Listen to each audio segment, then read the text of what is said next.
Hello, it's Jang here from the friendly forums at ultimaterc.com, and this video is going to be about keeping your Kyosho Ultima SC or Ultima SC ROAR legal. It's really going to this video is really going to boil down to how to properly cut, custom cut foam inserts for your tires. Let me explain a little bit. This is a stock Kyosho Ultima SC wheel. I'll give you a closer look at it in a second. As it turns out, the offset of the Kyosho wheels is unique to that truck. It is not common with any of the other vehicles for which aftermarket wheels have been created. If you put the narrowest offset standard short course wheels on an Ultima SC, those being the Traxxas / rear wheels or Traxxas / 4x4 all-around wheels, try to put those on the Ultima SC, and a lot of folks don't realize this, is that will actually put you 7 millimeters in width beyond the maximum allowed by ROAR. 7 millimeters, you know, it's not a huge amount, it's not very obvious on the truck, but the way that I see it, if you're going to allow something that's a performance additive and a real helper like that, like increasing the width of a vehicle, where do you stop? You can put Traxxas / front offset wheels on there. That adds another 5 millimeters. Now you're 12 millimeters over the maximum allowed. That's almost a ½ inch. So where do you stop? If you want to just play by the rules and keep your truck within ROAR specs, you're going to, unfortunately, as of this video, need to use the stock wheels. But as I found out the hard way, it's actually not easy to use the stock wheels with aftermarket tires. So here you go. Better look at the stock wheel from the Kyosho Ultima SC ROAR kit. Here's a tire from AKA. This is an Enduro, and here's a closed cell foam that comes with the AKA tires.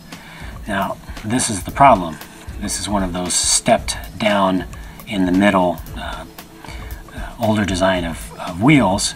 So you put these foams on there that are almost 8th scale size and style, a more traditional design where everything's just flat, it's the same diameter all the way around. You put those on there, put your tires on there, and now you're left with this gap, and what happens is your outer shoulder of your tire will just fold right over. So that's not going to work. Fortunately, some manufacturers offer this little insert specifically to deal with that step down, at least specifically to deal with that step down on Traxxas wheels. If I put that on here, you're quickly going to see the problem. Alright, so that fit on a little bit tighter than I would like it to, but it's an okay start. Now when I put this on, still not fitting right. What you should be able to see from this angle is that the outer edge is still angled down. It's still tighter around the inner edge. You still have this angle that's effectively just creating a whole bunch of camber, a whole bunch of negative camber at the contact patch on your wheel and tire. So that's not going to work. Same thing happens if you use the open cell foams, even the ones that are supposed to be matched up to this particular inner insert. So there it's even more dramatic. And of course this is not on there perfectly, but you get the idea. Immediately there's a tremendous amount of angle where the outer edge is a smaller diameter than the inner edge. You put a tire over that, the tire is going to come out that exact same shape, and that is just not usable. So what I'm going to have to do here, in order to get the legal width by using the proper wheels, the actual Kyosho wheels, is I'm going to have to use the inner foam, but I'm going to have to trim it. I'm also going to have to trim the outer foam. Now I'm just going to use these open cell, older style foams, because they're, including the outside one, it's just a little bit easier to cut and shows up better on film. But you can do this with closed cell foams. You just have to do your measurements a little bit slightly differently. This particular set right here is a medium foam set from HPI, and it comes like this in the set. Proline also sells their closed cell foam set, with one of these little mini donuts for making up the offset difference. The first thing that I'm going to look at is, get an X-Acto knife ready here. I'm going to look at the problem with the inner donut. First of all, this is going over there more tightly than it was designed to, because the diameter is a little bit larger compared to the Traxxas wheel, and the place where the step down occurs is a little bit farther to the outside edge than where it occurs on the Traxxas wheel, and as a result, the wheel is actually pushing the inner donut outward and also squeezing it outward radially at the same time. If you look closely, there's not enough room for the bead of the tire to get down in there. The foam wants to take up that space, and it's also firmer around this edge than it is in the center. So what I'm going to do is cut out at a 45-degree angle. I'm going to cut out a channel going along the inside here to allow space for the bead of the tire to fit in there, and then I'm also going to cut an angle on the inside here all the way around to help match up to this angle here, so that the foam is not going to be so compressed up against this edge. What's most important is that you have a very, very sharp, brand new X-Acto blade. If you have a blade that you've been using for a week or so, just throw it away, get a brand new one. You know, it's like, what, 15 bucks for 150 of these things. Put a new one on there, and what I'm going to do is just cut off. I'm going to start by doing the outer edge. It's going to be at a 45-degree angle, and I'm just cutting a small amount in, and I'm just going to go all the way around. This does not need to be perfect, but basically the slower you do it, the more accurate it's going to be. Just try to get it the same depth going all the way around.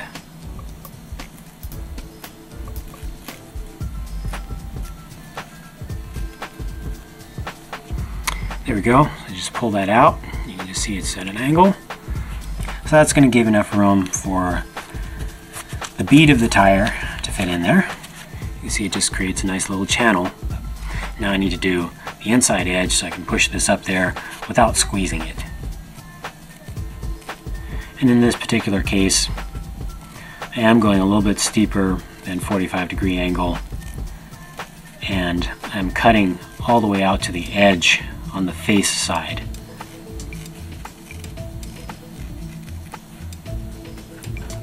So there's that. The whole thing has just been basically tapered in. So that is going to butt up against this inside face and allow the whole foam to just sit in there a little bit more naturally. Okay, so I've got this foam seated in there pretty nicely, but we've got a big problem here, and the problem is that the diameter of the wheel, the larger diameter, is larger than this foam was designed for. Alright, so here's how I'm going to measure it. I'm going to line up the outside edge of the foam with the inner donut that's already there, and then I want to see what is the distance, how far in this extra thick diameter of the wheel goes. So right there, that's my depth gauge. I'm just going to take that exact same amount right there. I'm going to mark it on the inside of the tire, or on the inside of the foam, like so. So then I'm going to extend that mark all the way around, and there you go. And then on the side, you basically want to cut off that much of foam. And now I'm just going to again take that depth with my finger, and I'm going to cut straight in about that depth. I'm going to go all the way around and try to take just a slice. There's that, went all the way around. And now to make it easier to cut this off, I could kind of come in from this angle to cut it, but I'm just going to turn the whole foam inside out, like so, temporarily. And then again, do the depth gauge thing. Don't want to cut in too far and end up making a big groove in here. I'm just going to cut lightly in all the way around along that line. So there's that. And let's see how much of this pulls off. And aha! There we go. This is inside out. This is inside out also. There we go. You can see I just have this channel in here now that's custom fit for the little stepped area on the tire. This just popped right out of there. Oh, but I'm not done yet. You know how I put a channel in on this side, on the outside? You want to have a small channel for your inner bead also. So that's going to be along here.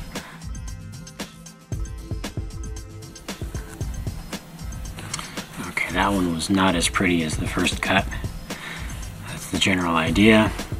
Since this is not a shaped foam, I'm also going to take just a slight corner off so as not to have that hard edge.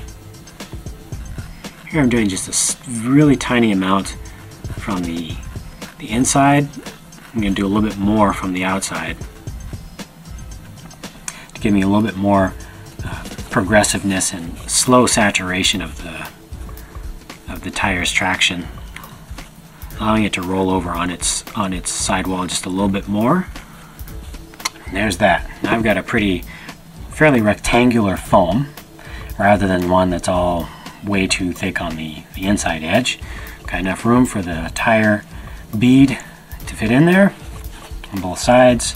Depending upon your preferences, you may want to put some cement, some contact cement in between these two sections so that they act as one and there's less chance of them slipping out from each other. I'm actually going to do that in this case off camera.